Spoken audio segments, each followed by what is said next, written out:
Welcome to Soul Seeker. I'm Sam Kabert, and I'll be your guide on this journey. I started the show back in 2019, chasing answers like many of us do. But what I've come to understand is this: it's not the seeking that fulfills us. It's what we find in the quiet stillness beneath the search. When we stop chasing and learn to be with what is, we access a deeper wisdom. One that leads not to more doing, but to ease, grace, joy, and true fulfillment. My mission with this podcast is to help high performers just like yourself to regulate your nervous system, reprogram subconscious patterns, and embody emotional freedom so you can lead with clarity, resilience, and alignment. Welcome to Soul Seeker. Let's grow.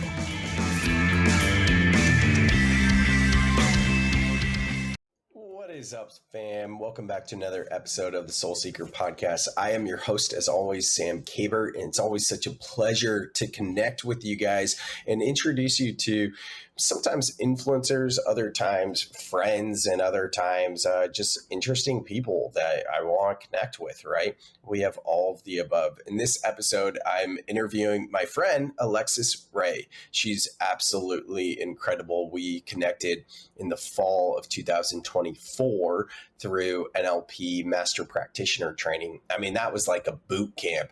In that training, we became master practitioners of NLP, that's neuro-linguistic programming, MER, mental emotional release, and hypnotherapy. I mean, this was 2 weeks long, every single day with 1 day off from about 10 a.m. to 8 p.m. It was so much fun. And we went deep too. So Alexus and I got to know each other. It's really cool to see what she's up to and just how much she's grown over the past almost year since knowing her. So she's currently writing her book. And in this episode, we talk a little bit about her book, but we're really talking about what you can expect in terms of growth and meeting that next evolution of yourself. So you're really going to enjoy this episode. Sit back, relax, enjoy, and check out the show notes and go deeper with Alexus for sure. And as always, if you haven't left the pod a rating and review, please take a couple of minutes to do so. It just helps the show grow. And if you want to go deeper with me, check out the show notes and join our free breath club. Other than that, enjoy this episode with Alexus Rae. What up? What up? Here we are again for another episode of the Soul Seeker Podcast. I am your host, Sam Kabert, and in this episode, we're going to be talking with my good friend, Alexus Rae. And Alexus, before we get started with the pod, as you know, we are going to do 3 simple breaths. So for all of you out there in listening land, you can always breathe with us, just being mindful of your surroundings. Obviously, don't close your eyes if you're doing something where you can't. But if you can, I would really invite you to slow down and take these breaths with us. So Alexus, for you, for me, and for all of you listening that can close down your eyes, I invite you to do so. And just feeling your feet on the floor, sitting straight up. And through your nose, inhaling all the way up. Sipping in a bit more air at the top. And a big sigh, let it go, let it go. And again, as your belly expands and your back body expands through your nose, inhaling all the way up. Sipping in a bit more air at the top. And a big sigh, let it go. And one last one, inhaling slowly all the way up. Sipping in a bit more air at the top. And exhale. Just letting the breath return to its natural state and rhythm and flickering the eyes back open. Alexus, what is up? Stoked to have you here. Welcome to the Soul Seeker Podcast. How are you feeling? Thanks, Sam. I'm feeling very excited to be here. I knew that we were going to be starting with breath, so I was like looking forward to that. And I can't wait to see where this conversation takes us today.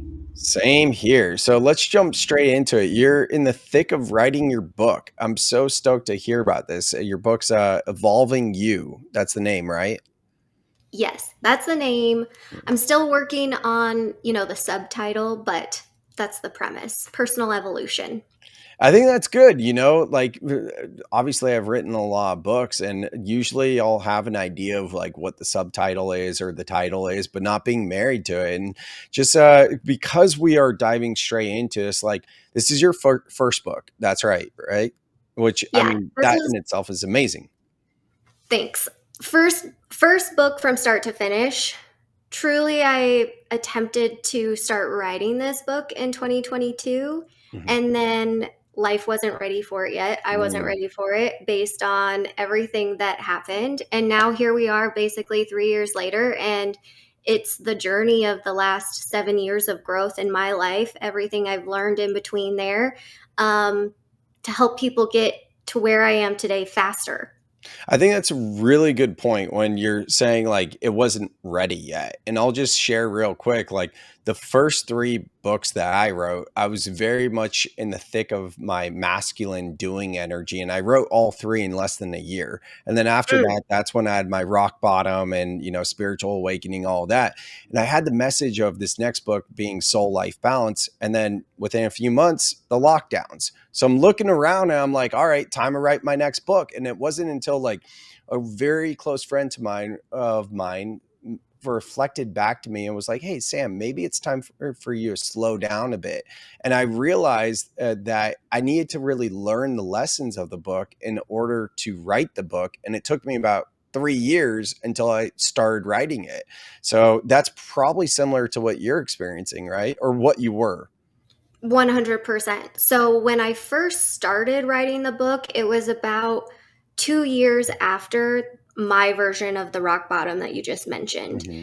And at the time, I thought I was ready. I was like, okay, I've come through this. I'm starting my coaching practice. Life is flying high. I'm in my brand new state. It's amazing, like physical state of Arizona.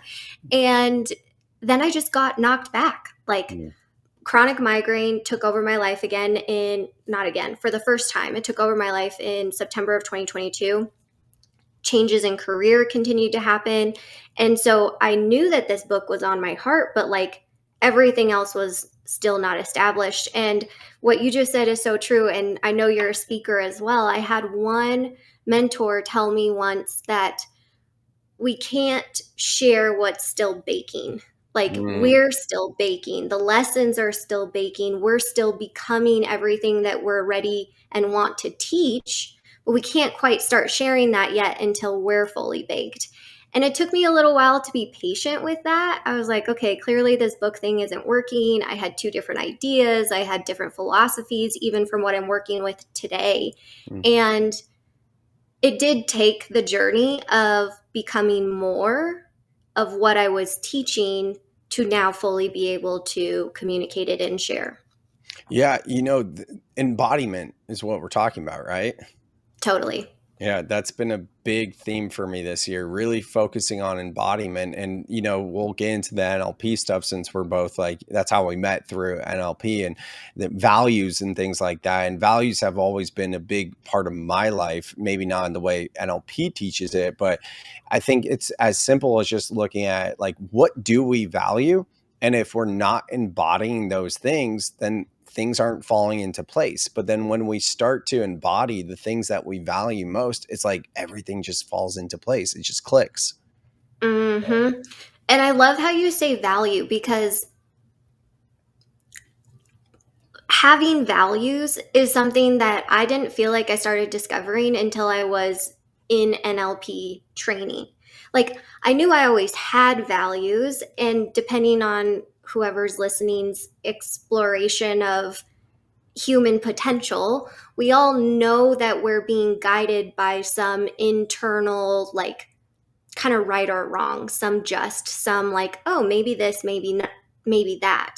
But until we get clear on what those are, we can just be making decisions willy nilly. Mhm. And in my case, I was making decisions that were based on values that were based on my negative emotions, my limiting beliefs, the values that I had no value, the value that I wasn't deserving or worthy. And those choices aligned with those values that I had. And so going to NLP training, discovering that values are our deepest level programming, uncovering how to get familiar with what I was thinking my values were and how to change them was such a transformational framework. But the difference in my experience is that most of my growth journey, Sam, it was like I was stumbling through the dark on my own, and then I found the modality. Then I found the book. Then I found the teacher that validated the experience that I just went through. So by the time you and I were both at Master Practitioner training when we first met, I had uncovered my new values. I was working on embodying them, but I couldn't like feel them. They didn't feel real. I was telling myself I was worthy, but I still didn't feel that. And until MER and NLP on a whole different level, my embodiment was as real as it could be when we're managing baggage. Yeah, absolutely. And this is a interesting discussion about values. So we'll keep this pulling at this thread for a moment, and then we'll get into your story a little bit more. But it's funny because in NLP and the breakthrough sessions that we do and your breakthrough you sessions, like a lot of times we'll go through, not a lot of times, this is how we do it as practitioners. We go through a list of values, which when we talk about values, we're talking about things like integrity, conviction, and and joy, whatever it might be, right? Just a few things that pop up. But for me, like one of them is like pushing myself, right? And how do I do that? I value ocean plunges, my beach time, my breath work. And when I'm doing those things, which they aren't necessarily like the word of like accountability or integrity or pushing myself, right? It's the actual thing. And the way I think of it a little bit more is the yogic philosophy of sadhana, which basically is in pursuit of, it's your spiritual practice on a daily basis. So what are my spiritual and mindful practices on a daily basis? Those are the things I value. That's kind of the way I think about it outside of NLP. Yeah. Totally. I just have to say, Sam, I mean, you and I have been getting to know each other since November, and I've listened to some of your podcast episodes. You and I have had several conversations. I'm just so impressed by how much studying you've done. Like your recollection of different philosophies is really invaluable. And I appreciate how well you merge all of them together and allow each of them to have like truth and space, because even in values, even in our pursuit of finding what is our most empowered and authentic version of ourselves, there's more than one way to get there. And I feel like you embody that so well that there's different paths. Well, thank you. I appreciate that. We're talking about, and I can remember as far back as like high school, integrity has been my number one value, right? So it makes sense that I love embodiment so much, right? Thank you for the kind words. And I am going to receive that because it's important to receive. I'm not going to deflect. However, I am going to segue this into your story and making this a little bit more hearing about you. And I'd love to hear just from you, like, what did your dark night of the soul, what did your awakening process, your rock bottom look like? Whew. Okay. Well, I just wrote that. I don't know. I'm like, okay, we're going there. I'm glad that we're going there. I just wrote chapter 2 2 days ago, which is where my dark night of the soul transformation starts. But it started, Sam, in micro steps. It was like I had, to paint a picture for you, a very black, iced, frozen heart that I had been numbing and protecting, and it was half mechanical and it was half functional. And my dark night looked like a few little ice picks that like chiseled just enough on my ice cold heart. Like just one little chisel there. It was a conversation with my now ex. He was like, "What do you not want to feel?" Whoa, okay. That was on our first date. Then there was Wow. this moment. All right. I know. Yeah. Then there was this moment that I was having, like I was trying to get back into working out. I call it my lackluster relationship with exercise at that point in time in my life, that on again, off again kind of thing. Yeah. So I was planking in my living room, trying not to hold my breath, trying not to pee my pants all at the same time. And I heard my mind say, just go somewhere else. And I wasn't unfamiliar with hearing myself say that because I was a competitive athlete. I had played college basketball. I had learned how to train my body past the point that my mind wanted to break. But what was different about that plank moment is for some reason it like transcended that plank, and I realized that it was in everything. Like it was in every aspect of how I was living my life. And so those were two major ice pick moments that like just put enough of a fracture in my ice cold heart that by the time my actual breakdown happened in August of 2020, which I could tell you all about it, Sam, but I kind of just want to send you the chapter of my book so you could read it. I shattered. Like I shattered entirely and was laying face down on the carpet in my bedroom, ready to completely give up on life. Right. And I had my mom on the phone, and the same perfectionism that had driven me to the point where I was so miserable and disgusted in my life was the same perfectionism that kept me here. And my mom holding the torch, like, this is temporary, this is going to pass. Like in those moments when I couldn't hold it for myself. And a few weeks later, I got back into therapy. And here we are now 5 years later writing a book about all of it. I appreciate you sharing that. And what kind of therapy did you get into? Was it traditional talk therapy or something else? Great question. So cognitive behavioral therapy, I've been very lucky that that's been the only therapy I've really been in. However, I was a slow stepper. So when I first started going to therapy, which my mom saved my life then too, when I was 18, she was like, you are going. I found your therapist and here's your appointment date. Okay, that was great. Well, therapy only works if you're honest with yourself. And it took me 10 years of going to therapy before I was ready to be honest about why I was really there. And after that breakdown, after being shattered completely into 1,000 billion pieces in August of 2020, I realized that if I kept living my life the way that I wasn't going to survive. And so I had no other choice than to walk into my therapist's office again. At that point, it was Zoom, and be honest about why I was actually there. Yeah. You know, one of the hardest things when we're in the thick of it is being able to receive those motivational mindset shifts. Like today, I do, as you know, and a lot of listeners know, I do Tuesday through Thursday breathwork sessions for Breath School and Breath Club. And that's something we talked about today. You know, there are a couple people really in the thick of it and just not seeing the light at the end of the tunnel. And two of my favorite mindset shifts are that breakdowns are breakthroughs and setbacks are setups. And it can be really challenging for someone that's in the thick of it, whether or not they've been doing the work or not, to hear and to receive that. What kind of advice would you either give to your previous self or someone out there listening that's struggling to see the positive while they're still in the thick of the darkness? Yeah. So important. And first, I think this is for both myself and anyone in that situation right now, is just being able to acknowledge where you're at.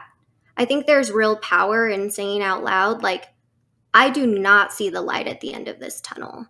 And when we say that out loud and we share it, we're not holding it in, we're not storing it, we're allowing it to move through, as opposed to continuing to perpetuate that spiral in our minds, our own internal systems. So speak it out, journal it out, be honest about where you are. That's like my first thing. And two things came to mind, Sam, as you were saying. You guys talked about this today.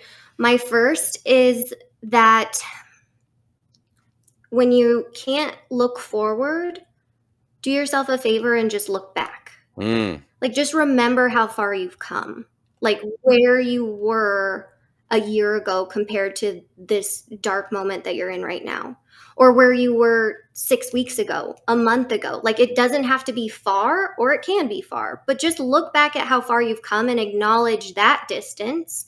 Because when we celebrate those wins, we build that momentum, that confidence. We remind ourselves that we can keep going forward. 100%. That was one of The second thing. Oh, sorry, it cut out there. Yeah. Tell us the second thing. Oh, Yeah, you're good. We're good. okay.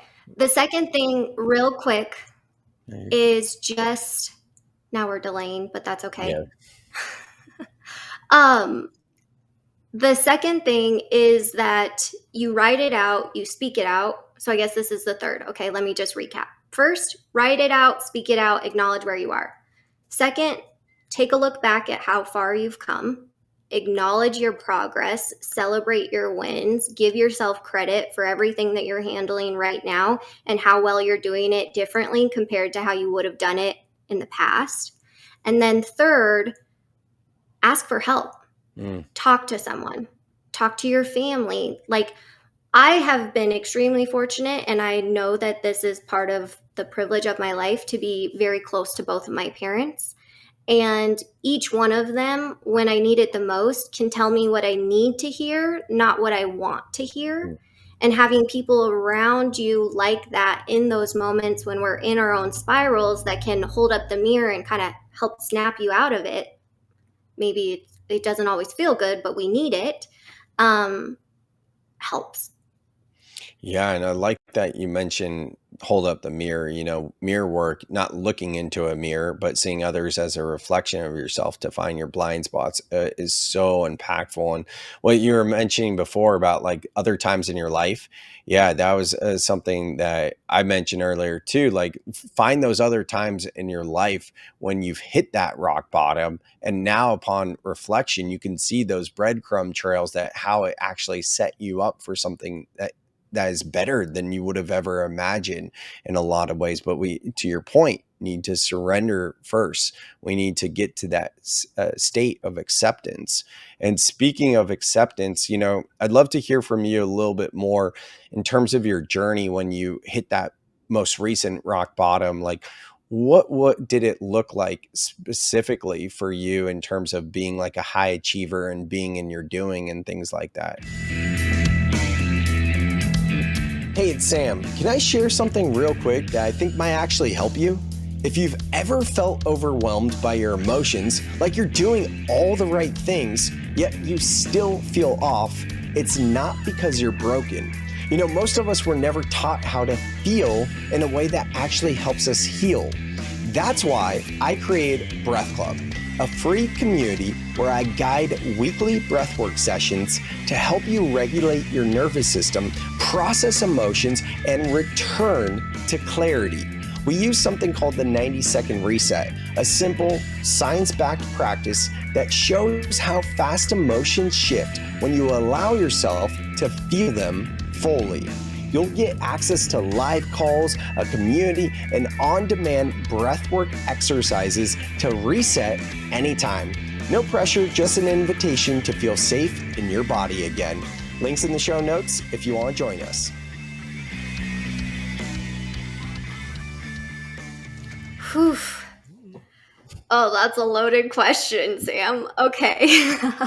So 2020 was like emotional rock bottom. Okay. Mm-hmm. Then in 2021, I still wasn't getting the signals. I wasn't listening to the information that the universe was trying to send my way fast enough. And so basically everything in my life kept escalating. Like 2020 was kind of just the beginning, and it took me a while to really get the message. That being said, I would say, to answer this question specifically, the rock bottom that it made me think of was in 2022 when chronic migraine took over my life, had me debilitated for 3 months. Then it was a whole 18-month journey back to like have a quality of life. Now I forgot the question. Hold on. The not people pleasing, but the doing, the achieving part of you. Thank you. Yes. Okay. So between 2020 and 2022, I was doing. I was like, I'm going to get into therapy. I'm going to yoga. I'm feeding my body. I'm taking care of myself. I am doing the doing. But then it still wasn't working, and I was doing the doing, and all of a sudden, chronic migraine took over, and I could not understand. I was like, I am taking care of myself. I'm in the best shape of my life. Like, this does not compute by everything that I've been understanding. If I'm doing the things, why is this problem still here? And what I came to realize was that my lesson that I hadn't gotten in those 2 years of dealing with health issues and a bunch of other life revelations was that I actually needed to do less. My work was not in doing more, it was just in being who I already knew I was meant to be. And in being that version of myself, I could just relax. So I actually had to learn in my recovery of chronic migraine and learning how to manage these debilitating symptoms that the only expectations we actually have in life are the ones that we put on ourselves, especially as adults. And I was 28 years old, still expecting that the world was expecting something of me as my body was sitting there breaking down and I could barely even open the blinds in my bedroom because the natural light was just too bright. And I was holding myself to an expectation of healing, of performance, of I'm not doing enough. It's not going to be okay if I don't get into motion. And my body was literally like, girl, sit here and be still. Like, the expectations you're putting on yourself are not real. They're the ones you're putting on yourself. So just change that. That was a big thing as a high achiever, a high performer, to suddenly realize that like I was actually in control of the expectations I was setting. Yeah, and this was in the lockdown years of 2020 to 2022, correct? Yeah. Yeah. So 2020 was like that. It was the lockdown led to the breakdown. Yeah. Probably for many of us. For sure. And it was so eye-opening back then because I had done ayahuasca for the first time and had my big spiritual awakening in early 2019. And I made some massive shifts in my life in 2019. So by the time the lockdowns came, I was good. I was all set up. And even now, I mean, not that I hate to say it, and I don't even like using the word hate, I'd say strongly dislike, but 2020 and 2021, and even some ways 2022, but especially 2020 and 2021, those were the best years of my life. With all the respect and devastation to everything that went down, personally, those were the two best years of my life. And the growth I had and the expansion and the community and people I was around, it was like there's two different things going on. There were the people that were seeing as an opportunity to grow and the people that were stuck in fear. And now with the political landscape and everything else that's been going on the past couple of years and everything since the pandemic, we're seeing this new wave of awakening where like now the people that were starting to like get a little bit curious versus like the people that like you and I that were going really deep back then, like they're like, okay, I was a little bit primed before. And now like they're starting to go really deep. Like, what are your thoughts on this whole thing? So what I've been learning, my thoughts are it's beautiful. Okay, my thoughts are it's beautiful. What I've been learning is that we're kind of at a turn of an age, and there's many more smart people that have purposely studied this. So I'm just going to bring the scratch of the surface knowledge that I have here, and if this like piques your interest, please go do your own research. But essentially, people have studied that there's like turns in civilizations, and sometimes they call them like 4-quarter turns or something like that. Right now, where we are in the time of human history, we are bridging that turn of civilization. And at the same time that that's happening, we're also experiencing a shift in the spiritual realm about like all of the people being born into the world now are of a different level of consciousness than what you and I were born with our generation. So it's almost like every generation has kind of their own soul assignment of consciousness when we come into this world. And so all of these different shifts on all of these different planes are happening at the same time. And in the highest, most chunked up version of this, my understanding, Sam, is that across the globe, we're working on raising consciousness. We're working on breaking the generational systems and traumas and events that like got us here.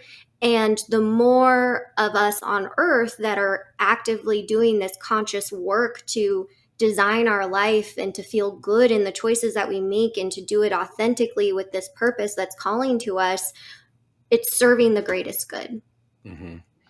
100%. And, I agree with that totally. And there's so much out there. And I also resonate with what you said. There's so many more like people that can speak to it better. And it makes me reflect back on what you said earlier about how I have such good recall, to paraphrase what you said. And when you said that, I was thinking, oh, okay. I don't feel that way because a lot of things recently, because I've gone so deep in like science and more nervous system and subconscious reprogramming, breath work. Like I could have talked your ear off what you're just talking about a few years ago, like 3, 4 years ago, and said all the terms around it. And now I'm like trying to access those files and I'm like, well, epochs and the golden age and then the indigo children, star seeds and all this. Okay, I got some stuff coming through, but more technical terms. What's really come through though is the Hopi prophecy. You familiar with that? Fill me in. Oh, you're gonna love this being in Arizona. I forget, I think it's somewhere in Arizona, but Greg Braden. I love Greg Braden. He's got a show on Gaia called Missing Links. And when I watched it in 2019, it exploded my whole entire mind. One piece of what he spoke about was on Plymouth Rock, which I believe is somewhere in Arizona, but it could be New Mexico. I'm not sure. And there's this prophecy in a hieroglyph where humanity's going on two paths. And there's one path where they're disconnected from their body. Their head is literally severed from the body. And there's like them in canes and hunched over. Then there's another one where the earth is beautiful. It just shows like corn and it's supposed to represent like everything, the awakening period, essentially. And that's largely what we're talking about here. Which path Mhm. and timeline are we going to go into? And I'm thinking of the movie Barbie because I did like a 30-minute breakdown of the spirituality hidden in Barbie, which got denied 20 times by YouTube, but that's another story. And in the movie Barbie, it's basically the Hopi prophecy being played out because the main Mm. character, whatever her name is, generic Barbie, the main Barbie, Margot Robbie's character, she's having these ascension symptoms that you were alluding to earlier. And she's initially like, kind of rejecting it just for a quick minute, but then she accepts it. She steps into this beautiful world of awakening. Ken's rejecting it, and he's on the other path of the Hopi prophecy to the very end, which I think is just like absolutely beautiful story that most people have no idea what's going on there. Totally. I love how once you start this journey, music, Mm. movies, books, the meaning behind everything becomes so much deeper. And also, it's like, oh my gosh, that was always there. I just wasn't seeing it. It wasn't in my 126 of possibilities. There was one night, Sam, in 2022, I was like experiencing my first, maybe real, like expansive spiritual awakening. I stayed up watching Moana, taking Mm. notes in my journal about like this journey of listening to your voice and like all of these things that were coming through. And it's just like you mentioning whatever movie you just mentioned made me think of that because it's like it comes totally in the way that you're ready to see it then. Every time you pick up a book and you read it a second time, you're a different person. So you're going to see something different. When you start to expand your awareness, another movie that totally blew my mind, you were talking about how this Hopi prophecy like expanded your thing, was Everything Everywhere All at Once. Yeah, totally. That movie, like I was probably late to the game. I still feel late to the game of spirituality, but like coming across that movie changed my entire paradigm. It shifted everything. And so if there's ever something that you're like someone tells you, oh, you should read this book, you read it and it doesn't really hit or something, then years later, like, oh, maybe I should pick that up again. Just pick it up because there's something in there that's different. Yeah, an amazing documentary. You'll love this one if you haven't seen it. It's called Glitch in the Matrix. It's a documentary, might be on Netflix. I don't know. Glitch in the Matrix. Everyone listening, write that down. Go watch it. It's going to talk about like all the things of shifting timelines and how it works. Everything behind everything everywhere all at once. And there's a movie from, I don't know, I want to say 1997, but it's probably more like 2007 or something like that. It's probably like 2012. I don't know. I clearly don't have the recall there. But the movie is called Coherence. That's another one to write down. It's about I think a meteor or comet that comes, and then they're having a, what's it called when you do like a dinner with your friend, a dinner party. And they keep jumping in and out of timelines, and it's more of a thriller, whereas like Everything Everywhere All at Once, like at first I didn't like it. I loved it because it was like, wow, this movie is out there in the collective. It's winning an Oscar. That's great for the collective consciousness. But this is just silly, you know? And then I realized, oh, this is great that it's silly, right? So it's fascinating. Yes. Um, Fascinating. Very cool. Very cool. Let's talk about ascension symptoms for a moment here. Because you ever follow Elizabeth April? No. Are you into aliens or channeling or anything like that? I'm into channeling. I don't know how I feel about aliens, and I guess channeling could have many definitions. So, I mean, fill me in on where we're going here. All right, so we'll see where we're going to go with aliens, and if I'm going to try to convince you and the listeners that about aliens. You know, the content of this podcast shifted when I got into public speaking in 2022. It's been much more toned down, but the first 3 years from 2019 to 2022, almost every episode was like psychedelic therapy, plant and earth medicine, and aliens, and everything that we were talking about, like that I don't remember, right? Now it's more the grounded stuff. Anyways, Elizabeth April is a YouTuber, and she channels what's known as the Galactic Federation. It's like all these different alien races. And she opened my mind up to so many things back in the day, and one of which was ascension symptoms. And whether it's like the migraines that you were talking about earlier, or maybe knowing exactly where you place something and then it's not there, and then it reappears months later, like weird things like that as you're jumping in and out of timelines. Like, is that kind of what it felt like for you in 2020 to 22 ascension symptoms? Yeah, but they were all coming through my health. And Mm-hmm. I don't know that I would, like, at the time, I wouldn't call them ascension symptoms because it just literally felt like chaos and felt like everything was not working all at once. Yeah. um, But looking back, I could see, like now being on the other side of it, again, when you're in the dark, you go into this tunnel, you're on the trail of trying to become this version, this next highest self, whatever you want to create in the physical. You can't, like, you kind of forget sometimes, or you can't see where you're going anymore, and you're just like putting one foot in front of the other. So it was, I would say, I mean, looking back now, Sam, I think what I was experiencing was just massive universal redirection. Mm-hmm. And in that redirection, because I was so far off path, it was ascension because I was like way, way, lower than the low as far as my consciousness goes. So, it was ascension, but it really felt more just like it was trying to get me on track. And 100. then since then, the other symptoms, I do feel like chronic migraine was probably closer to ascension, whereas like the car accident was just massive redirection. And between migraine now and where I'm at, I would say in the last 2 years, between 2023 and now, has been where I've started to notice some of more of those synchronicities, but it's because I'm already on the path. So I don't feel like I'm having as many ascension symptoms. I feel like I'm having Yeah. more go this way direction.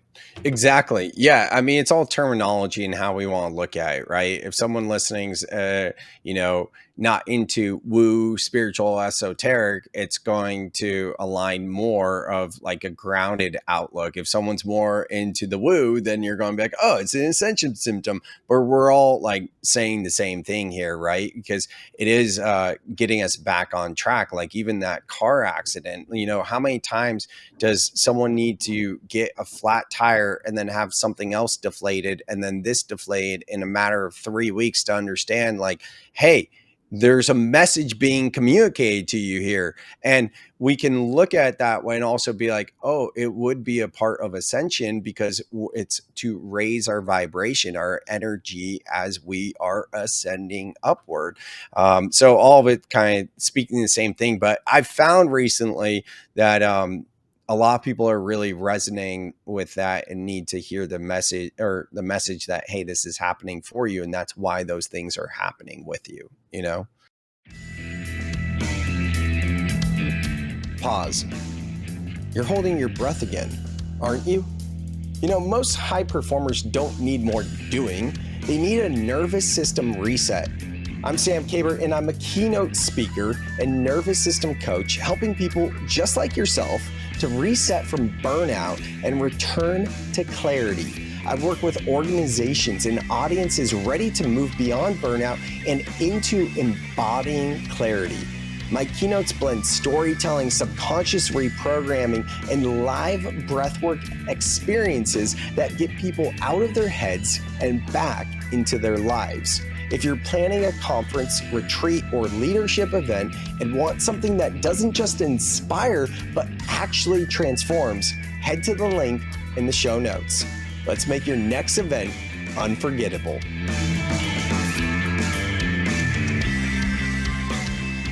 And I listened to your podcast where you mentioned that you heard someone speak about how life is happening with us.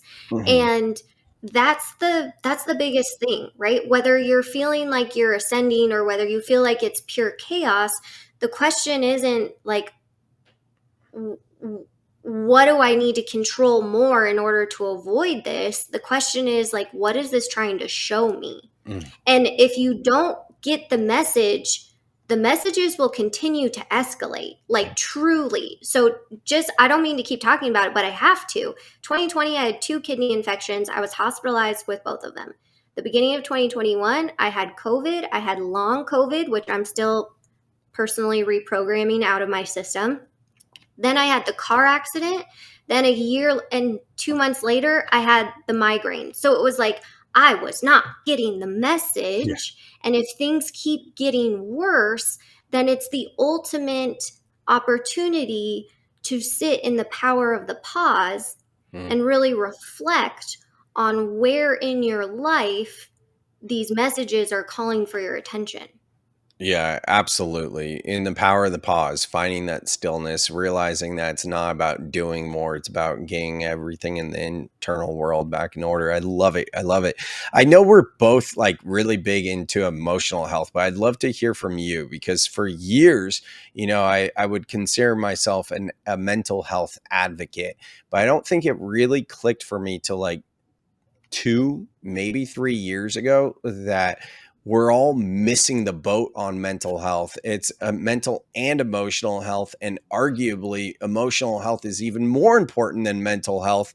So I'd love to hear what your thoughts are. My thoughts are that we are one being with many aspects, and each one of these aspects has to be harmonized in order for things to be okay. And in my book, I explain this as our 4 focuses. And Sam, this will be familiar for you. So we have our physical body. I've already talked a lot about those challenges that I've came through. Then the mental and emotional focuses of how do we feel when something happens. And like you said, those are stored in our unconscious mind, which you and I now both understand. I'm going to bring this all together. The third one being our mental we all know or have heard, okay, if I just think positive thoughts, I'm going to get those things. But you're trying to think positive thoughts over your 95% of unconscious programming. That's really not going to get you to where you want to go. And then the fourth being our connection, right? Our spiritual relationship, our two-way connection with this source, this creator, the energy, whatever your highest power is. So bringing it back, I totally agree. I was completely bought into everything we're sold when it comes to managing our emotions. You just need to regulate better. You need to be able to identify when you're being triggered and, all of this management. Like, oh, it's all about just thinking different thoughts. Like, no, man, it's about releasing it on the deepest freaking level. And the things that we've been sold about how to manage it is really just feeling a really big industry when we should just be taught how to release it. Mm-hmm. Yeah, absolutely. Because we're just talking about the mind and thoughts, and we're discounting our feelings. But how do we make our decisions in life based off how we feel, not how we think about it? Mm-hmm. Right? Yeah. And the connection in our brain, right? You're deep into the science, so you'll probably be able to speak to this even more, but we have a thought. The thought triggers our brain to send a chemical into our body, which then triggers the emotions, right? Our emotions are an experience of energy that's sent into our nervous system by the thoughts that happen in our brain. Or there's an experience that then triggers the emotion that fires it back up to our brain that then makes us think the thought. So it's so intertwined that you really can't look at ourselves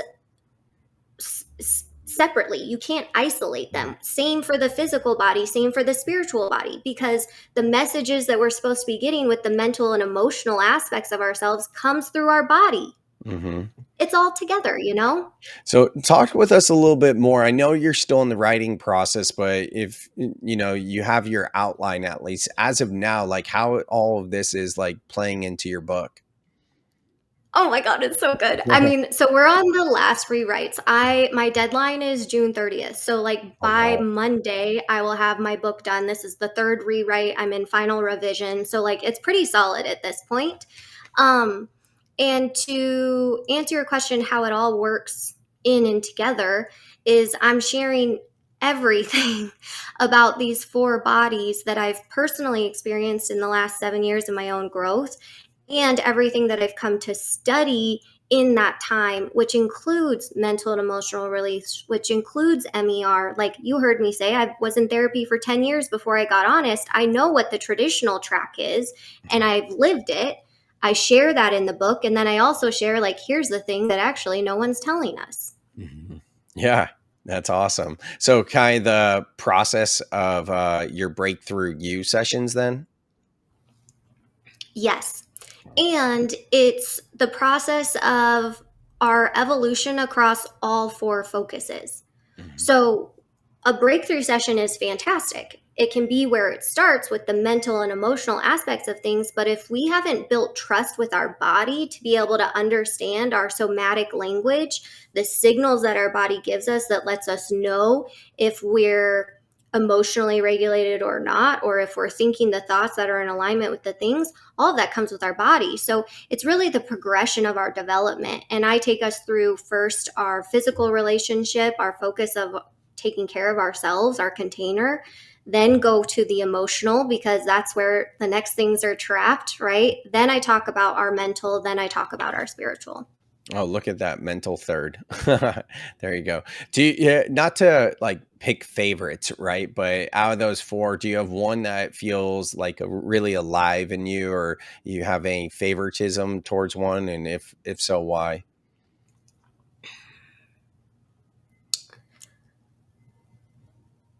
That's a great question. Like for me, I would say when I was in the thick of it and fresh on my spiritual awakening, why was I so into aliens and all the other stuff? I was really deep in spirituality because I was like, I didn't know this was a choice, right? And it's different seasons. Like right now for me, it's physical. A big focus for me this year has been working out, getting in my body, eating healthy. And with that means like some amazing consistent times, but also some times that I'm really being challenged with like, hey, things are coming up if this is the area that you're looking for. So I'm just curious if there's like a season that you might be in now. Yeah. That's a great question. And I was pausing because I was going through my mind of like, all right, what has my development been in each focus over the last few years? I'm currently heavily focused on my spirituality. Mhm. I have, because life gave me the opportunity, become pretty solid with my physical body in the last few years, but that still has its own focus. So this year I've been cooking. I started a cooking show on Instagram on accident, as I came from being a person who literally ordered in dinner every single night, never cooked for myself, had a complete aversion to it. And now I'm cooking 5 nights a week.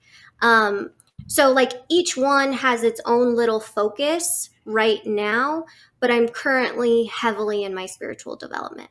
I love it. I love it. And you mentioned that you had an aversion to cooking. You know, cooking is so therapeutic and such a creative expression. Like, since this is the work that you do and I do as well, in terms of like helping people to overcome these aversions, like what did that look like for you? Yeah, it really looked like changing the decisions in which I was choosing to take the action with. Mm. So before, when I was resistant to cooking, it was because it was tied up in those negative emotions, those limiting beliefs. I was mad at my ex-boyfriend who told me I cooked the same thing every night and that he was Ah. ungrateful for me cooking meals, right? That lasted for like 6 years. I was like, F it, man. I'm going to find me a man who loves to cook. I'm never cooking again. This is going to be amazing. It didn't matter if he didn't cook, but as long as he fed me, it was fine. Then this year, after being through all of this growth, I've completed all of my breakthrough sessions. We do these in 6 areas of life. Each area of life, you set a new goal. I knew it was time to start taking care of myself in that way. I already was exercising. I was already managing my energy. I've had to do that because my life literally depended on it, but I still wasn't feeding myself very well. And it was just time to change my nourishment. The other big factor, Sam, was that I then now have time and space to do that in my schedule. Whereas 6 years ago, I did not have the capacity.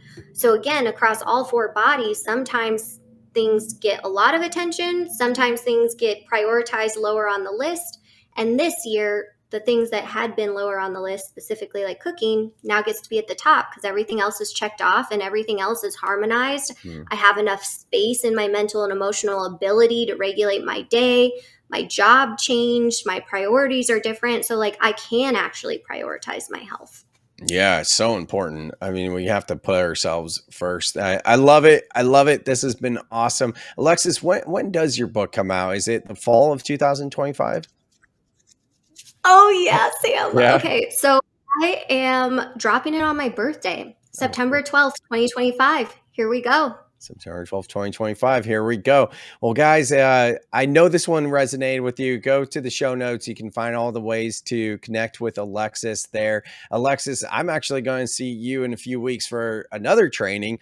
And I was thinking, since you're a former college basketball player, we got to find like a 24-hour fitness or something and find a basketball court on our day off and shoot some hoops.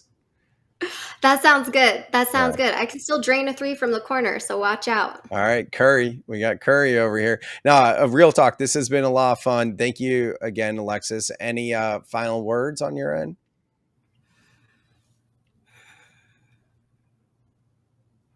Your life is going to evolve as quickly as you'll let it. And so I hope you have a beautiful time on the journey. Beautiful. Amazing. Alexus Rae, y'all. Thank you so much, Alexus. We'll see you again real soon. Thanks so much for listening to the very end. I hope you enjoyed this episode just as much as I did. Alexus is a rock star. She's an amazing person. And if you want to go deeper with her, be sure to go to the show notes to do just that. And if you want to go deeper with me, the best way to do so is by joining our free breath club. You can also inquire about me speaking at a future event or one-on-one coaching as well. So thanks so much for being here, and I'll see you on the next episode of the Soul Seeker Podcast.